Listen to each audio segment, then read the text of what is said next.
దీంట్లో వాళ్ళ పేపర్స్ చూపించలేదు వాళ్ళ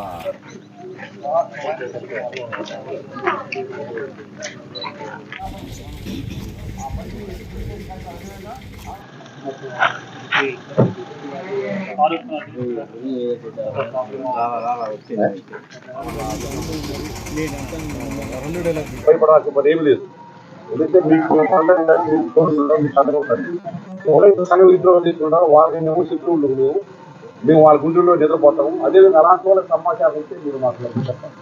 ఎవరైనా మీ ఏరియాకి ఏమైనా కొత్త వ్యక్తులు వచ్చి ఏదైనా గంజామతం కానీ ఇంకేదైనా దొంగతనాలు చేస్తే కానీ ఇంకేదైనా బ్యాడ్ హ్యాబిట్స్ కానీ అలాంటి వాళ్ళు ఈ ఏరియాలో మేము మూమెంట్ ఉంటే వెంటనే మీరు మన కూటమి పోలీస్ స్టేషన్ కానీ లేదా ధైర్యం అనేటువంటి కేసులు కూడా పోలీసు వాటి సమాచారం మేరకు ఈ రోజున మన కావలి 2 టౌన్ ఏరియాలో కార్డనర్ చర్చి కార్యక్రమం అనేది నిర్వహించబడింది.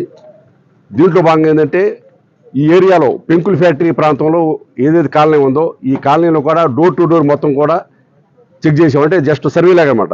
ఏ ఇంట్లో ఎవరు ఉంటున్నారో ఏంటి అనేది. దీని యొక్క పర్పస్ ఏంటంటే మీకు తెలుసు ఇప్పుడు ఏంటంటే ప్రజెంట్ సమాజంలో ఏంటంటే ఈ గంజాలు అమ్మేసి పిల్లలందరూ కూడా వాళ్ళ భవిష్యత్తు నాశనం చేస్తున్నారు. అదేవిధంగా మారక ద్రవ్యాలు ఇలాంటివన్నీ కూడా చేస్తున్నారు.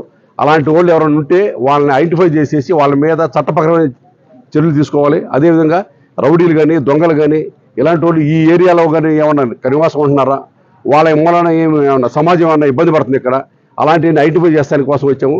దానిలో భాగంగా కొన్ని వెహికల్స్ అదేవిధంగా ఆటోలు ఎన్ని కాడ సీజ్ చేసాము. కాకపోతే వాటికి సరైన పత్రాలు వాళ్ళు చూపించలేదు. వాళ్ళు కానీ సరైన పత్రాలు చూపిస్తే వాళ్ళ వెహికల్స్ వాళ్ళకి ఇచ్చేస్తాం.